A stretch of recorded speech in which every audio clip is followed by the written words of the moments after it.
Pawan Kalyan funds రాకుండా ఆపుతున్న సంగతి ఇప్పుడు అందరికీ అర్థమైపోయింది. ఎందుకు?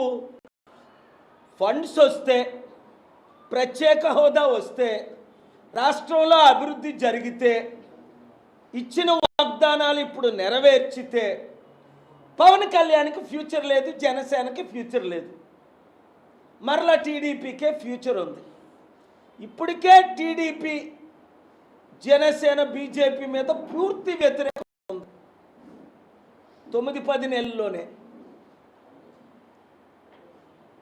జనసేన టీడీపీ నుంచి బయటకు వచ్చి రాబోయే ఎలక్షన్లో చంద్రబాబు నాయుడిని మరలా అప్పుడు 2019లో బీఎస్పీ, సిపిఐ, సిపిఎంతో పొత్తులకు పెట్టుకున్నప్పుడు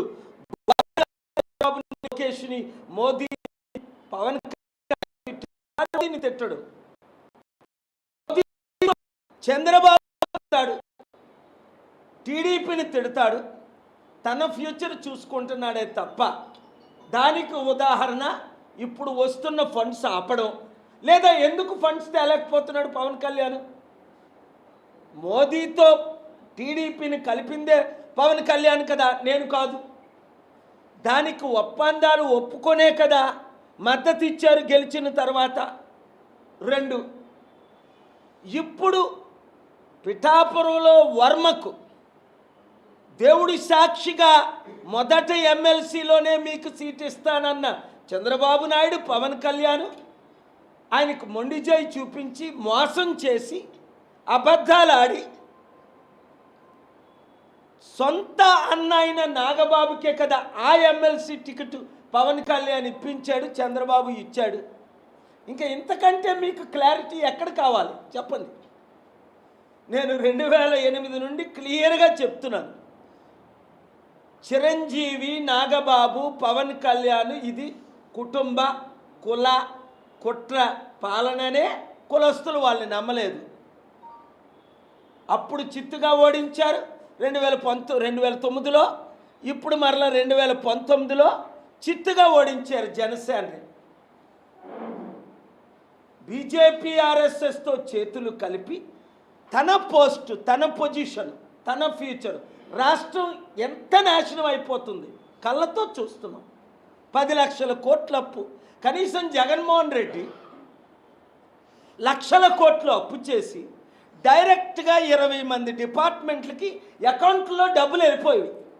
ప్రతి ఒక్కరికి, ప్రతి 50 మందికి ఒక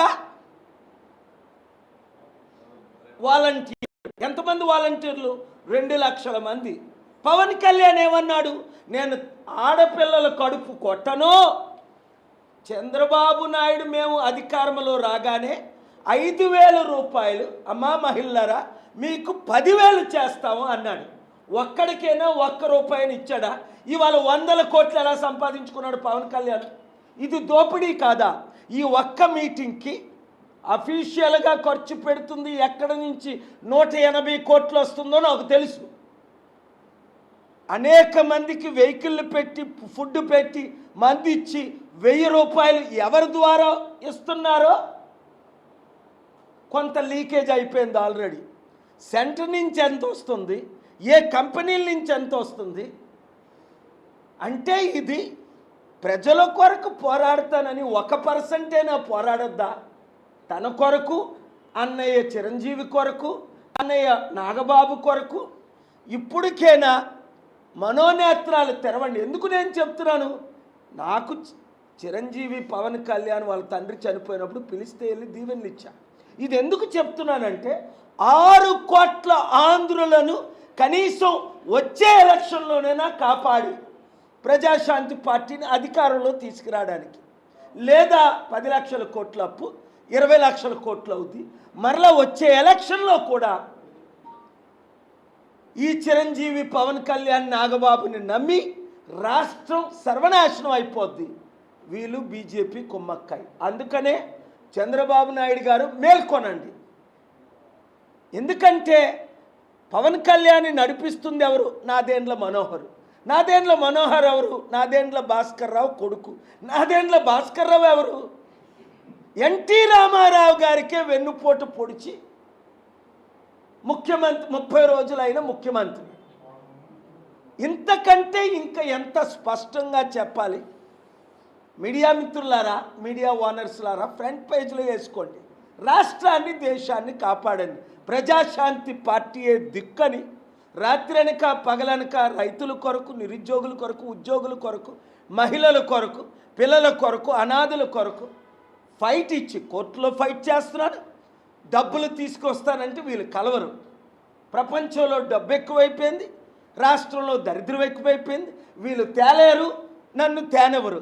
కనుక రాజ్యాధికారం నాకు ఇస్తే ఈ దొంగలు, గజ దొంగలు దోచుకున్న డబ్బు, అప్పులు చేసిన డబ్బులన్నీ తీర్చి అభివృద్ధి 5 సంవత్సరాల్లో చేసి చూపించే సత్తా. అక్కడేమో తెలంగాణలో సంపూర్ణంగా రేవంత్ రెడ్డి 15 నెలల్లో ఫెయిల్ అయిపోయాడు. ఇచ్చిన వాగ్దానం ఒకటి నెరవేర్చట్లేదు.